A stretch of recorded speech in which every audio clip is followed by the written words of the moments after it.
Boa tarde, boa tarde. E hoje eu estarei falando sobre a resistência africana. E o objetivo da nossa aula de hoje é definir o conceito de resistência e sua importância para a história da África, analisando o meio de sua ocorrência durante o colonialismo e destacando as revoltas e a resistência cultural. Esse é o objetivo da nossa aula de hoje. E eu começo aqui falando das formas de administração colonial.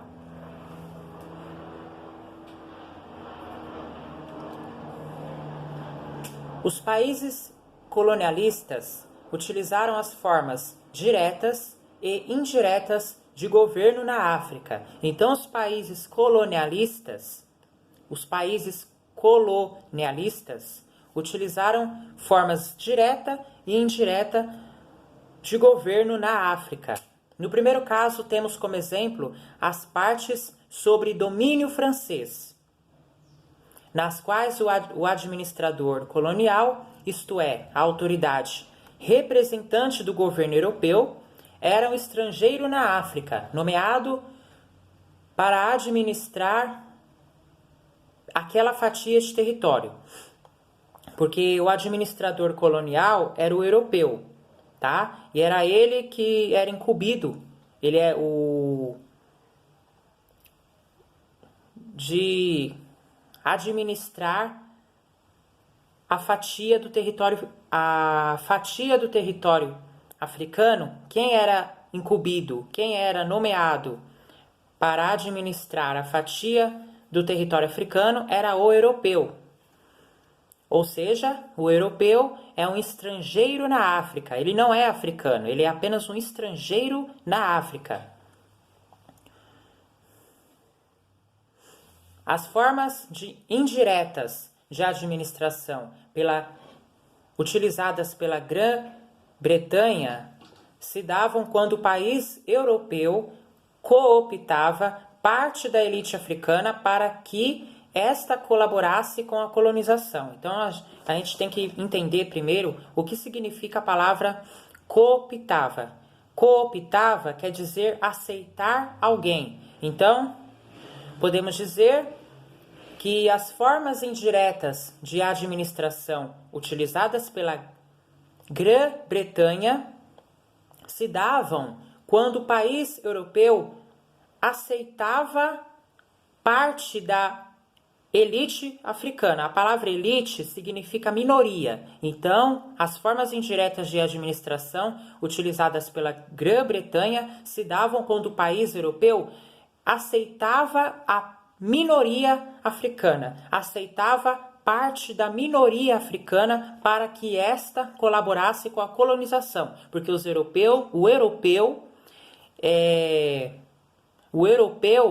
o representante do governo europeu, ele queria que os africanos, a minoria dos africanos, colaborassem com a colonização.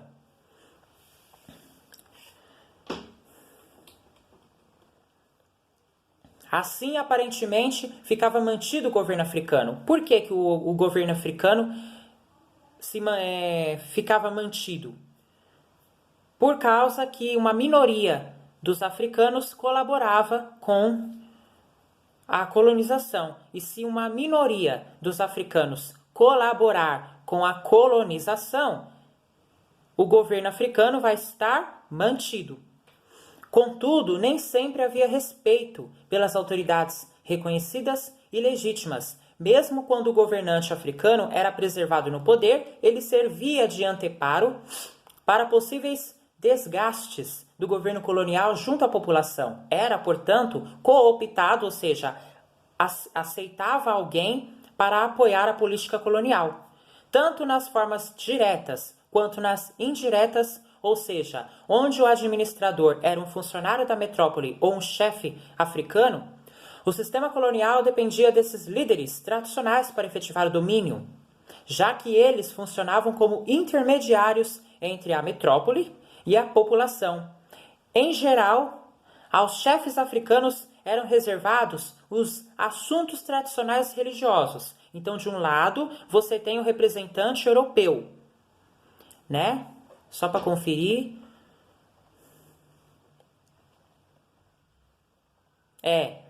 Que é o administrador colonial, ou seja, de um lado você tem o representante, de um lado você tem o representante do governo europeu e do outro você tem os chefes africanos. Tinha o representante do governo europeu, que era responsável pela fatia do território africano e entendeu? Então tinha o representante do governo europeu e também os chefes, que era mais de um. Tinha o representante do governo europeu e tinha os chefes africanos. Os chefes africanos, eles eram reservados para que assunto? Religioso. Então os chefes africanos, eles eram reservados, ou seja, os chefes africanos, a sua tarefa estava relacionado aos assuntos religiosos. Então, os chefes africanos, o objetivo, o foco deles era a religião. Enquanto a administração efetiva, o poder executivo, ficava por conta das autoridades estrangeiras, que no caso os europeus, que é um povo estrangeiro, não é da África. Isso, contudo, não impediu a resistência africana. Agora a gente vai falar da resistência africana. Uma consulta ao dicionário Rowais sobre o significado de resistência, que primeiro a gente tem que entender o que significa a palavra resistência. Temos, abre aspas, recusa de submissão à vontade de outro. Oposição, reação. Então a gente pode entender que resistência é a reação. Os africanos, eles vão reagir, tá? Os africanos, eles vão reagir. Eles não vão deixar barato. Aproximando essa definição para as ciências humanas, encontramos um conceito muito caro na historiografia. Isso porque, para resistir, reagir, opor-se, é preciso que haja consciência. Então, veja bem, para você resistir, reagir, opor-se a alguma coisa, você tem que ter a consciência do que você está fazendo. Para você agir, reagir, você tem que ter consciência da atitude que você vai tomar. De que forma que seja convincente que você vai agir. Então, para você agir, você tem que ter primeiro a consciência. Antes de agir, você tem que estar consciente do que você vai fazer e do que você está fazendo. Então, antes da gente reagir, resistir, opor-se, é preciso que haja consciência, elemento essencial no sujeito, que no caso é a pessoa, né? Uma coisa não pensa, portanto não. Uma coisa não pensa, portanto não reage. Se uma pessoa ela não pensa, ela não vai reagir. Porque o que determina a pessoa a tomar uma atitude é o cérebro. Tá, pessoal?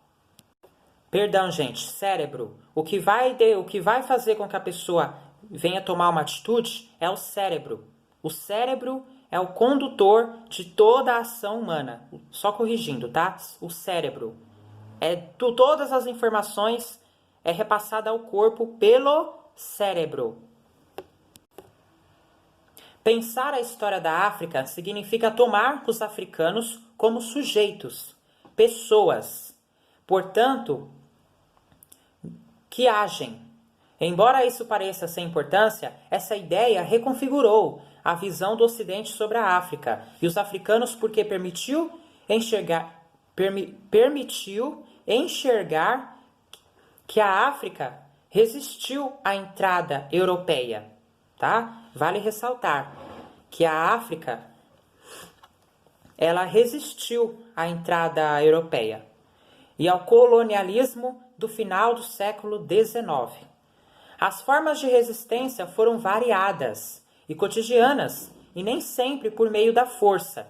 Veremos a seguir alguns casos de resistência ao colonialismo durante o século XIX e início do século XX. Portanto, antes das lutas pela independência, efetivamente. Agora a gente vai entrar no assunto mais para você entender melhor, né, sobre essa resistência africana. Eu vou falar agora sobre as revoltas.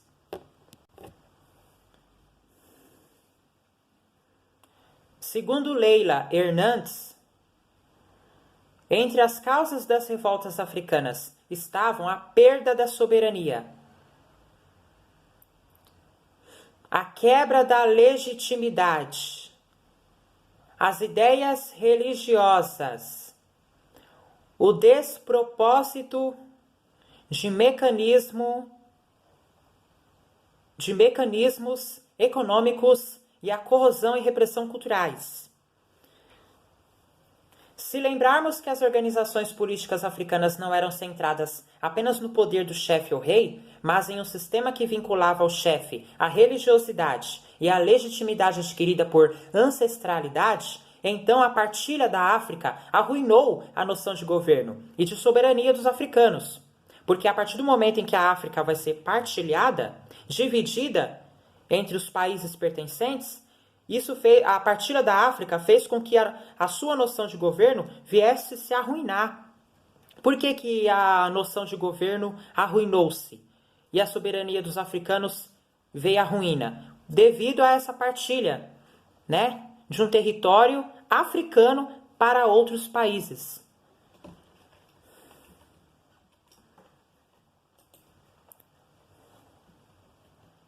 Do mesmo modo, nas regiões islamizadas da África, acatar as autoridades coloniais cristãs significava afronta à sua religiosidade.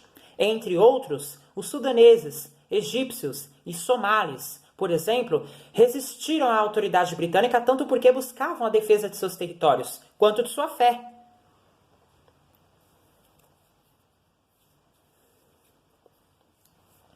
Então, da mesma forma foi com os sudaneses, da mesma forma foi com os egípcios e da mesma forma foi com os somalis, que eles resistiram. Os sudaneses, os egípcios e os somalis resistiram à autoridade britânica. Por quê? Porque eles buscavam a defesa dos seus territórios. E a defesa da sua fé.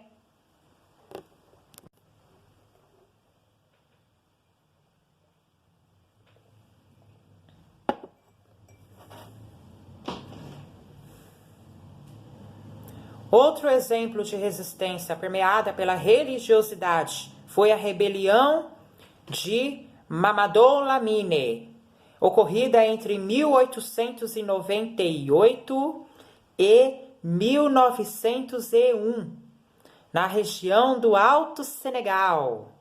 A rebelião aconteceu... Como que foi essa rebelião de Mamadou Lamine? Essa rebelião de Mamadou Lamine aconteceu contra o trabalho forçado nas obras da estrada de ferro e da linha telegráfica naquela região fortemente islamizada e sob domínio colonial francês. Tá? Foi por isso que ocorreu a rebelião em Mamadou Lamine. Agora a gente vai para outra rebelião. A rebelião Ashanti ocorreu em 1890.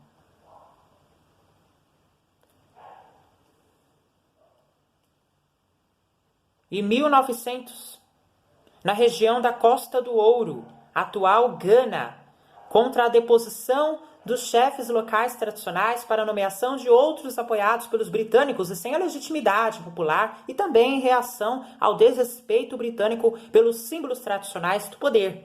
Esse foi o motivo, a causa, a circunstância da rebelião Ashanti. A ofensa britânica ao símbolo do povo Ashanti ficou concretizada pelo episódio do tamborete de ouro. tamborete de ouro, quando o governador britânico exigiu sentar-se no tamborete sagrado.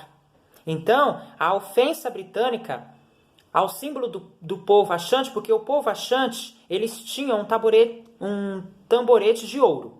O povo Achante tinha um tamborete de ouro.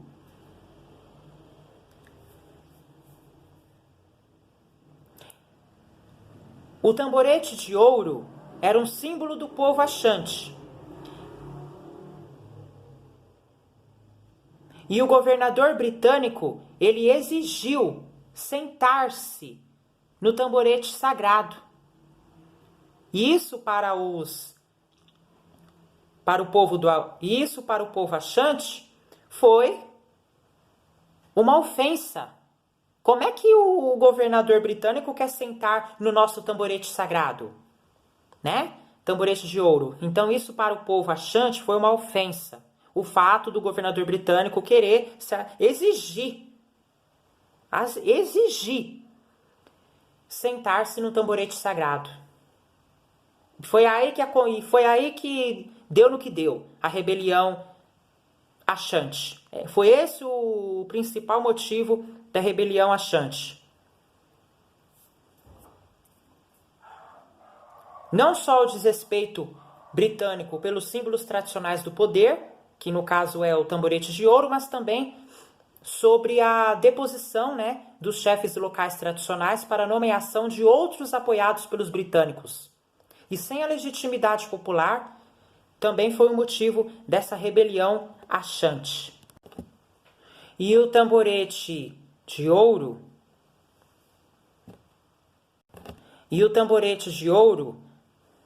era símbolo da alma Achante. Pessoal, depois vocês pesquisem no Google a imagem do tamborete de ouro, tá? Aí vocês vão ver no Google como que era esse tamborete de ouro, tá? Que é o tamborete sagrado. Essa afronta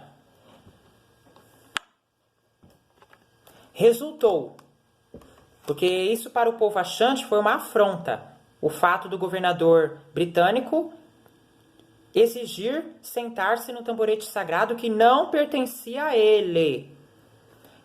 Para o povo Achante isso foi uma afronta. Resultou em lutas armadas contra os ingleses lideradas pela rainha de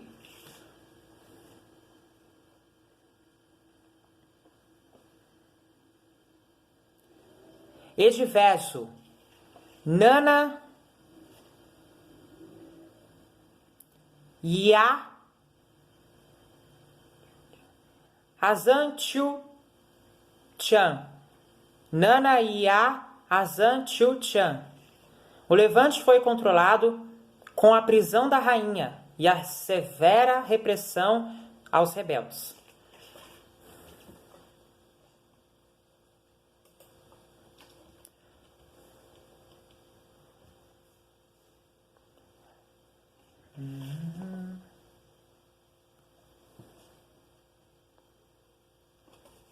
A revolta do povo Magi-Magis da África Oriental, hoje Tanzânia, ocorreu entre 1905 e 1907. Quando fala entre 1905 e 1907, é sinal que não há uma certeza, a gente não sabe ao certo que ano foi, que ano que aconteceu.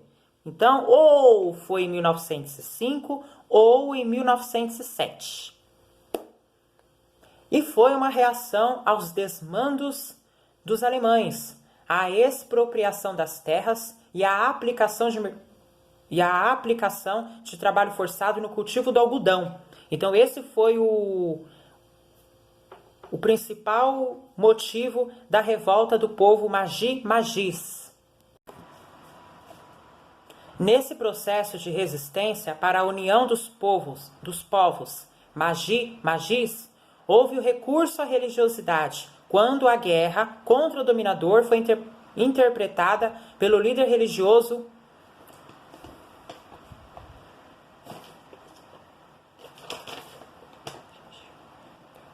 Kinji Kitayo como desígnio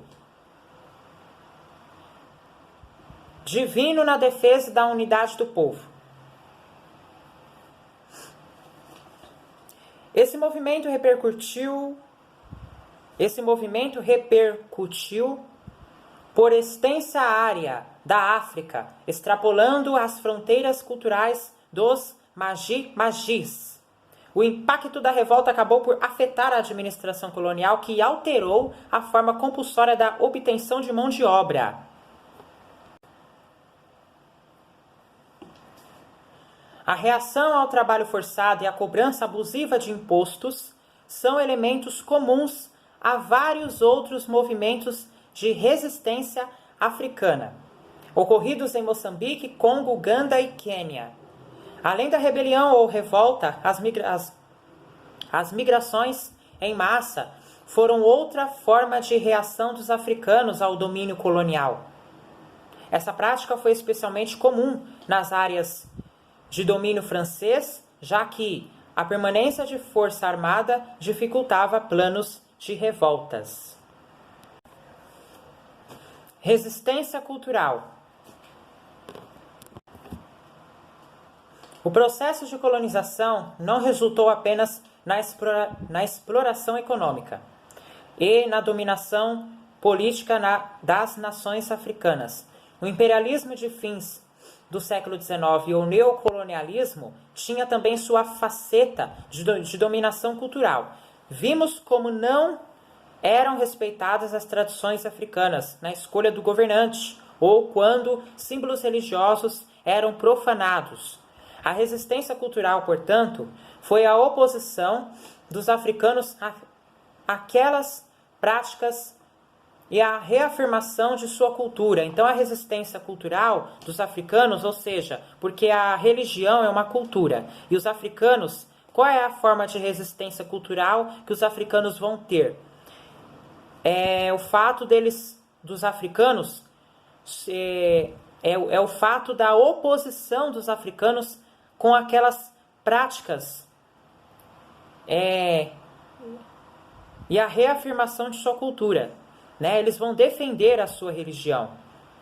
Leila Hernandes apresenta o caso das máscaras usadas no teatro na região da Nigéria. Desde o tempo do Império Oió, as máscaras eram usadas nos funerais dos reis como proteção e continuaram depois no teatro profissional. Quando o Império foi desintegrado pela entrada dos povos islamizados peus, o uso de máscaras e o próprio teatro foram proibidos. Já no século XIX, os missionários cristãos também condenaram as máscaras como sendo diabólicas. No contexto da colonização, retomar o teatro e as máscaras se tornou um importante instrumento de resistência cultural. Então, o importante instrumento de resistência cultural dos africanos foi retomar o teatro, que tinha sido proibido, e retomar o uso de máscaras, que para os missionários cristãos era algo diabólico. E os africanos não aceitou essa forma de... Os africanos não aceitaram, né, que os missionários cristãos e os povos islamizados peus viessem se interferir na sua cultura. E aí, há muitos outros exemplos de povos que, vitimados pela violência colonial, tiveram suas expressões culturais tradicionais suprimidas pela força. Este é o caso dos Hereris.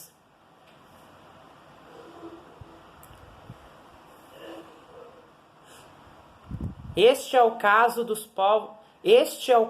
dos Hereris, povo criador de gado na região da Namíbia, que reagiu à expropriação de suas terras e gados, enfrentando os alemães. O resultado foi o massacre da maioria da população, a submissão dos sobreviventes ao trabalho forçado e a proibição das expressões culturais dos hereros. Atualmente, os hereros são símbolos da luta pela resistência cultural na África. Veja o vídeo sobre o povo herero. Eu solicito que vocês vejam o vídeo sobre o povo herero e sua importância cultural. Está disponível no YouTube. Para quem não sabe acessar o YouTube, é www.youtube.com. Acesso em 13 de novembro de 2013. Então eu peço que vocês, por gentileza, vejam esse vídeo sobre o povo herero. Sobre o povo herero e sua importância cultural. Solicito a vocês que vocês vejam o vídeo de abertura da exposição sobre o povo herero, símbolo da resistência cultural africana. Está disponível no YouTube, www.youtube.com. Acesso em 13 de novembro de 2013. Muito obrigado pela sua audiência. Por hoje é só. Muito obrigado. Gente, se você gostou, já deixa seu like. Se não é inscrito no canal, tá esperando o quê, meu caro? Meu amigo, minha amiga, tá esperando o quê? Se inscreve no meu canal, ativa o sininho para receber todas as notificações quando tiver um vídeo novo no canal, você será notificado. Tá bom? Muito obrigado por hoje é só, amanhã tem mais. Eu fico por aqui e até amanhã. Valeu, gente! Tchau! Tchau, pessoal!